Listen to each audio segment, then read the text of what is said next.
మడిసన్నా కాసింత కళా కోసం ఉండాలయ్యా. ఎలా ఉంది థియేటర్ దగ్గర?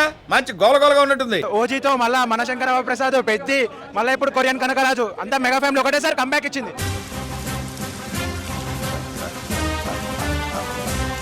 మొత్తం కామెడీ, సెకండ్ హాఫ్ క్లైమాక్స్ అయితే ఇచ్చి పడేశారు.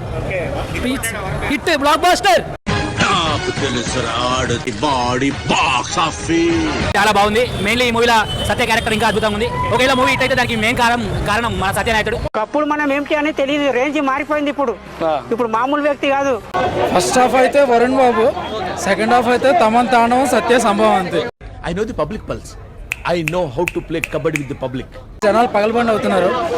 లాస్ట్ సినిమాలో 2 సినిమాలు డిసప్పాయింట్ చేసి ఉండొచ్చు. సినిమా మాత్రం పక్క కంబ్యాక్. నా పని అయిపోయింది అనుకున్నారా? ఇప్పుడు ప్రియం నా దగ్గర ఉంది, నేనే సినిమా తీస్తా. దానికి మేడపాక గాంధీ ఎందుకు, వరుణ్ తేజ్ ఎందుకు వచ్చిండా సైంటిస్ట్? దేవుడి పేరు పడుకోవడం ఎందుకు? ఊడికెళ్ళి ఉండేలేస్తాను, థియేటర్లో వేయను. ఇలాంటి ఇగ్నోర్ చేయండి, వెళ్ళకండి. ఏమి జ్ఞానం మీ జ్ఞానానికి ఏ అవార్డు ఇచ్చినా సరిపోదు. డబ్బులు సేవ్ చేసుకోండి. Flop disasters flop.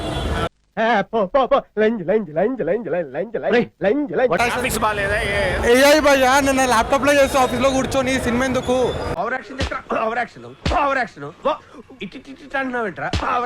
First half ఇంకా బాగా చేసి ఉండాల్సింది. సెకండ్ హాఫ్ అయితే ఒక ఓజీ రేంజ్ లో చూపించారు కానీ సో ఓవరాల్ ఒక యావరేజ్ మూవీ. నీ ఫీలింగ్స్ అనేది చెప్పారని బయట ఉంటాను. సత్య గారు డామినేట్ చేశారు సినిమా మొత్తం. అలాగే లేదు, సత్య కమెడియన్ కదా, మనం కమెడియన్ లా చూడాలి. అరే నువ్వు చెప్పబోతా మాకు తెలీదు. గరిట తీసుకొని కొట్టారంటే మొహం చెట్టు అయిపోద్ది. సో ఇద్దరికి కూడా ఒక మంచి హిట్ పడింది అని చెప్పకూడదు కానీ యావరేజ్ మూవీ.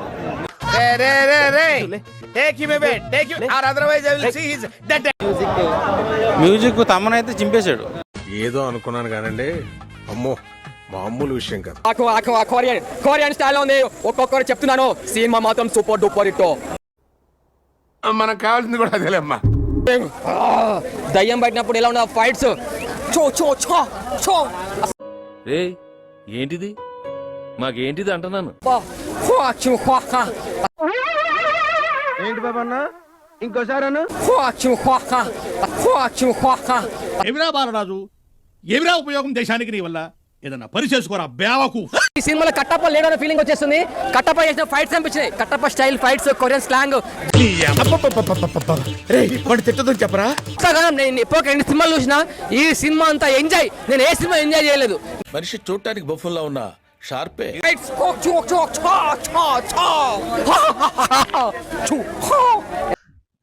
ఇదేంట్రా అయితే? అరే నీ అబ్బా. నార్మల్ గా సినిమాకి హైలైట్ పాయింట్, మెయిన్ పాయింట్ ఏదైతే ఉందో అది సత్య అన్న కామెడీ మాత్రం చించాలేసింది. మాత్రం దానికి ఇంత షాక్ అవుతాడేంట్రా? ఇలాంటివి మన దగ్గర చాలా ఉన్నాయి. నా గురించి చెప్పలేదా బాబుకి? చెప్పంటే వరుణాన్ని హిట్ కొట్టేశాడు. ఒక రేంజ్ తర్వాత మన దగ్గర మాటలుండవు, కోతలే. క్లైమాక్స్ అయితే కొంచెం బొమ్మ సినిమాలో అనిపించింది కానీ వరుణ్ తేజ్ యాక్టింగ్ అయితే పీక్స్ లో ఉంది. డైరెక్షన్ అంతా క్లియర్, అంతా బాగానే ఉంది కానీ కొంచెం నాకు ఎందుకో బొమ్మ సినిమా అనిపించింది బ్రో క్లైమాక్స్ లో. నవ్వు ఆపుకుంటున్నావు కదరా? దెయ్యాల సీన్స్ వస్తాయి కదా, అవి కొంచెం నాకు బొమ్మ సీన్ లాగా అనిపించింది. అరే పెద్ద సమస్య వచ్చి పడిందే. 5కి నేను ఒక 3.5 అలా ఇస్తానండి. కొంచెం స్టోరీ లాగింగ్ ఉంది. ఎందుకు సార్ పాతగాయని మళ్ళీ రేపుతారు?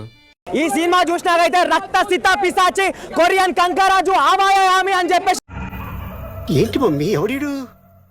కానీ కొరియన్ కంకరాజు సినిమాతోనే కేర్ ఆఫ్ అడ్రస్ అయిపోయాడు బ్లాక్ బస్టర్ కి. ఓయమ్మా చాలా చిన్న సెకండ్ ఎవరా నీలో నా బట్ట. అమర్ అసలుకి నందమూరి తమనని ఎవరు చెప్పారు? కొన్ని దాల్లా తమన్ అని చెప్పాలి. అరే ఓపెన్ చేయి అయితే నువ్వు దెంగి.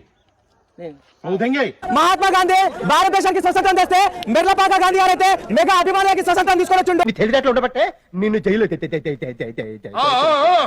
సినిమాకి హీరో మాత్రం సత్య గారే అన్న, నడిపించాడు సినిమాని మొత్తం. వేసేసాడు, బాగా వేసేసాడు. అసలు కొన్ని చోట్ల అయితే మనకి వరుణ్ తేజ్ ని కూడా డామినేట్ చేసాడు.